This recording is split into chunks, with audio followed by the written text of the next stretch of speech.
Welcome to Facebook Live. I'm Sonali Shah, and yesterday on the Asian Network phone-in we discussed the events that happened at Leamington Gurdwara over the weekend. On Sunday there was a protest against a mixed faith marriage. A Sikh girl was due to marry a Hindu boy and have the Anand Karaj, the Sikh ceremony, and there were 55 men who were outside and were arrested by police after a protest. Now all 55 have been released on bail pending inquiries, and that's what we were discussing. And with me is Jasveer Singh Gill from the Sikh Press Association and Don Singh, who was against the protest, weren't you? Why are you against the protest? I'm against the protest simply because I can understand why they did it, as far as they don't want the Sikh religion to be diluted, etc., and they need to make that statement and address perhaps the politics that are going on inside the Gurdwara. But I'm against it because Sikhism is very inclusive. It's about Sarbat Ka Bala, it's written in the first prayer, which is for all of humanity. And my wife, who I married a few weeks ago on the 23rd, we want to do the Anand Karaj, which is a blissful union between me and her. She goes to the Gurdwara. She follows Sikhi in the sense that she studies about Guru Nanak, etc. So through her actions, she is a Sikh, because a Sikh means a disciple. So she's learning. But I'm not certainly going to force it on her. I'm certainly not going to ask her to ask different questions to the satisfaction of a committee leader, simply so they can tick their boxes and say, right, okay, she's a Sikh. So she accepts Sikhism, but what I don't expect her to do is denounce Christianity, because Jesus and his teachings are very compatible with Guru Nanak. What I'd like you guys to do, if you're watching us on Facebook Live, is get in touch with your questions, your thoughts about the events. Jasveer, you support the protesters, don't you? And we must point out that there was a little bit of criticism against the police from some quarters about the way they handled the situation. The police have defended what they did. They did see some, what they called knives. I think most of them, bar one, did in fact turn out to be ceremonial, but there were reports of people, and I certainly spoke to people who said they felt intimidated. Some of the protesters did have their faces covered. You support the protest, though? Well, actually, as an organisation, we don't particularly support the manner of the protest themselves. What we do support is clarity on why the protesters are doing it, because even the protesters themselves would say that the method of their protesting is something that they would rather not do, but they've been forced to do it in that they can't have discussions with rogue Gurdwara management committees because they've simply refused to talk to them, and they have no other means to address this issue. All they are doing is essentially following the commands of the highest seat of Sikh authority. So this is akin to people, a Catholic church not following a ruling by the Vatican. And all the protesters are trying to do is get Gurdwara, a Sikh temple, to follow these rulings. But a Catholic church does allow a non-Catholic to get married in a Catholic church. Actually, no, they don't. Not that easy. Well, they do, because I've been to one of those weddings. I've had friends who've had those weddings. You don't have to be Catholic to get married in a Catholic church. Well, actually, we've studied this as well, and it probably depends on which church you go to and which organisation you're dealing with, because in some practices, in some churches, they will actually make you go on a course, and you would have to sign some sort of declaration that this is not a Catholic wedding. And so there's many different types. So, I mean, we can point out that different faiths do different things, but then you'd also find that the Jewish faith and the Muslim faith, they won't allow someone who's non-Muslim or non-Jewish to have their own ceremonies too. And Don, that's the point. Sikh law states that you should not be having the Anand Karaj if you are marrying a non-Sikh, if you are Sikh yourself. Some Gurdwaras are making their own decisions about that. Yeah. Sunday's Gurdwara, Leamington Spa, was a case in point. So they have the right to protest, don't they? They do have the right to protest, but if we're looking at the protest itself, within the Mool Mantra, which is the first prayer given by Guru Nanak, he defined God, and one of the definitions was Nirpau Nirver, which means you are without fear and you are inimical to none, so you don't make other people scared of you either. Now, Kirpan, they took in the Kirpans. Now, the word Kirpa means compassion and An means honor.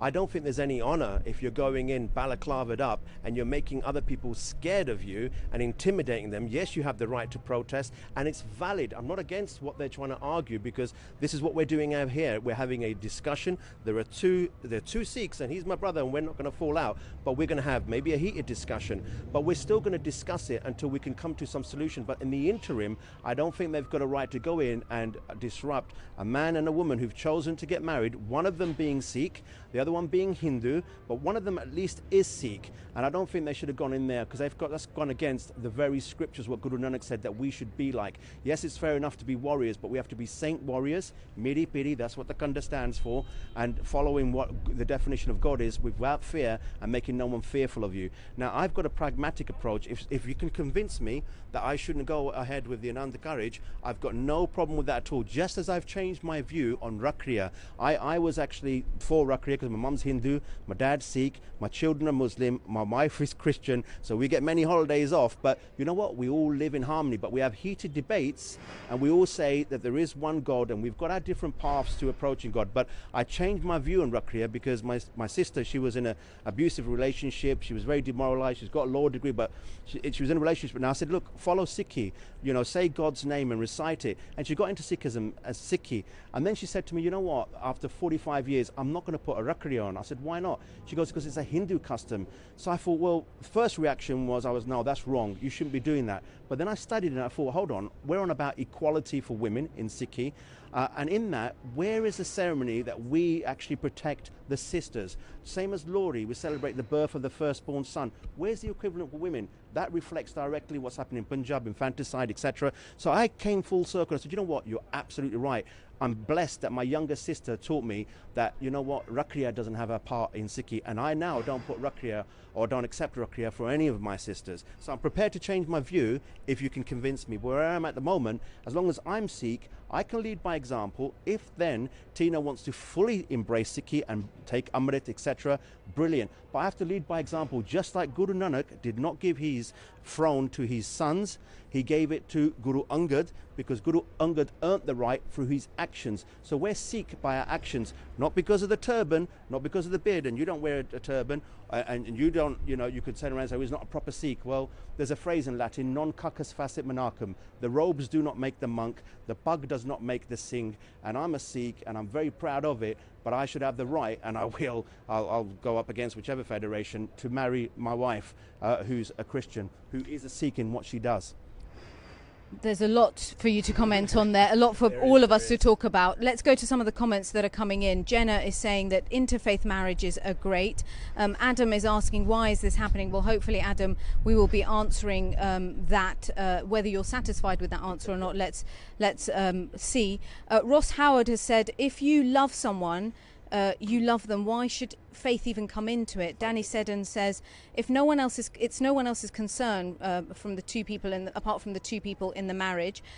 Judy Miller says that life is easier for some faith couples, but if there is love and support from both communities, it can be entirely enriching. Andrew has pointed out his own situation. He's had an interfaith marriage. His wife is Buddhist. He's an atheist. Our differences on religious views does not affect our marriage whatsoever. In fact, seeing faith from another person's viewpoint has probably made us both stronger.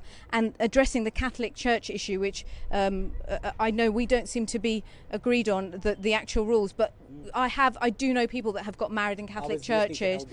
I promise you, people do get married in Catholic churches. And Lisa said the same thing. She's not Catholic, and she got married in a Catholic church. And for a Jew or a Muslim to say the same thing. Well, I have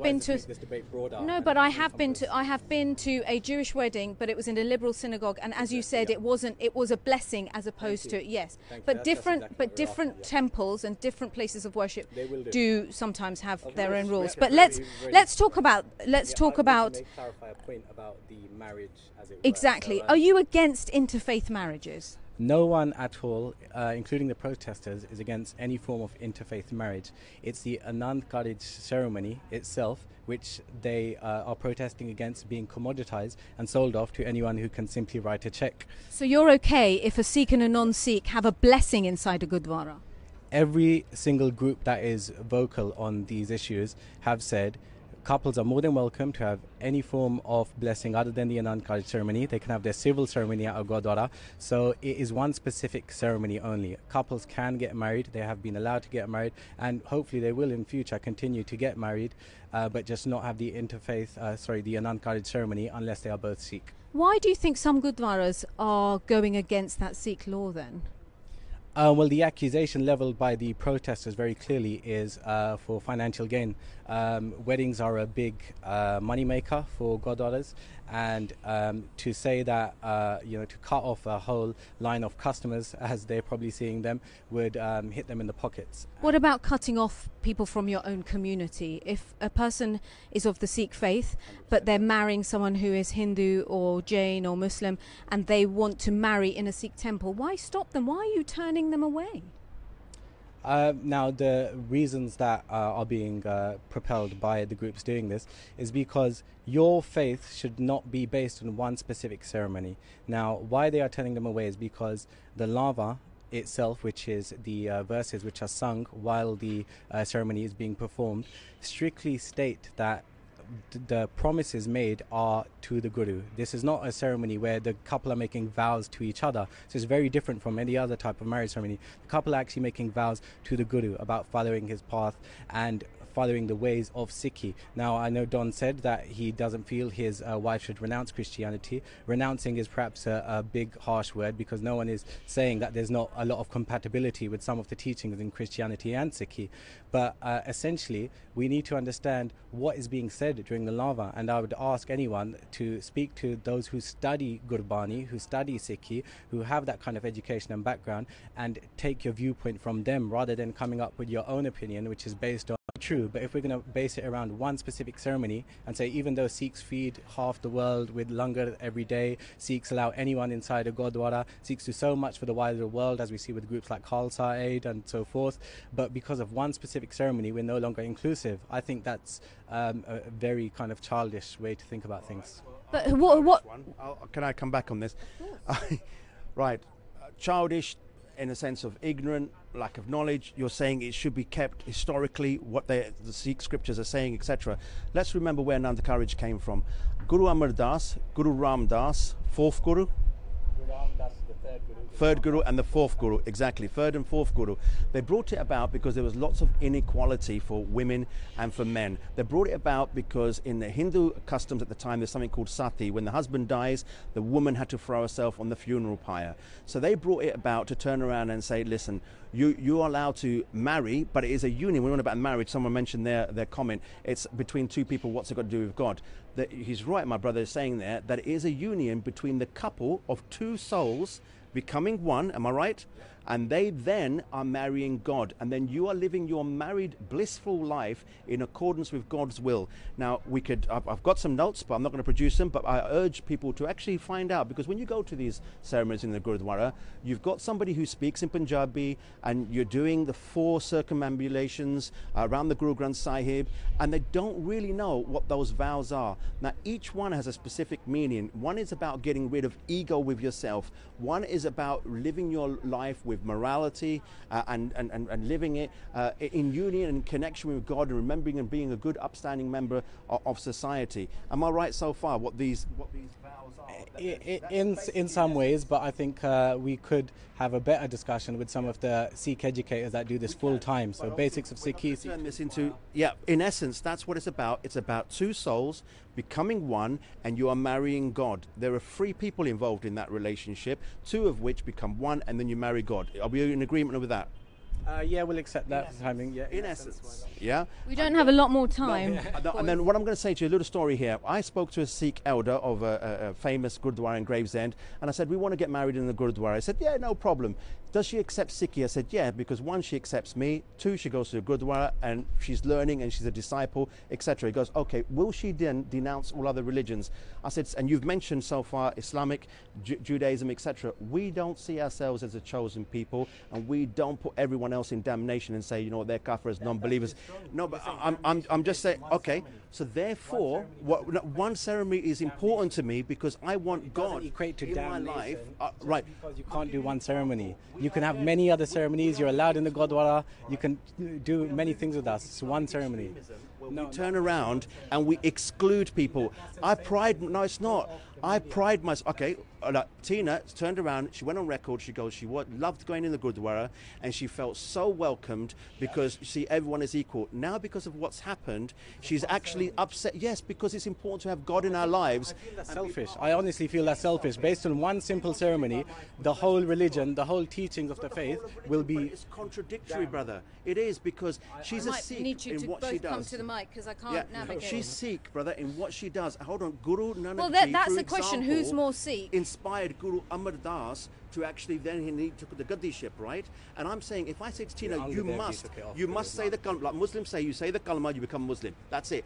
Are we going to have the equivalent in Sikhi where you have to recite a certain couple of lines and then suddenly you're Sikh and therefore you're allowed to get married? It's all fake. They're not asking for that. What you But do that makes you Sikh. no group is asking for that. They're asking for the very simple thing of why do you want that ceremony? Now, if the answer to that is simply because my partner wants it done, or it's a tradition in their background or something akin, that's not good enough. It's about love for the Guru, as you know. And I'll go back to the first line, Ik Onkar, there is only one God, Satnam, whose name is truth. Okay, well, and he's God for all of us, and you should accept Tina as a Christian because her God is the same as your God and my God. But they might not see it that way, because Christians have a lot of different concepts to seek. So when you talk about merging of the soul, a God which is both internal and external, Christians might not believe But this. it's a personal journey, and you know what? You're turning people away from Sikhi because you're making us almost like exclusive and turning people away when we've got 4 entrances to the Gurdwara. As long as one party is Sikh, then the other person, doesn't matter what they are, whether they're of no faith or any other religion, welcome them, because the first stone of the Guru Granth, listen, the Golden Temple, the first stone was laid by a Muslim. The ground was followed by a Buddhist. So we should include everyone, be inclusive, and be different from those other religions that aren't inclusive. Gentlemen, the Facebook Live audience has heard both your views. I think they'll be making up their own mind. Thank you very much to both of you. Yeah, why don't you? We're not going to fall out. Jasveer Singh Gill and Don Singh, thank you very much. Let's go to a couple of comments just before we finish up, and it would be great if people can continue the conversation online.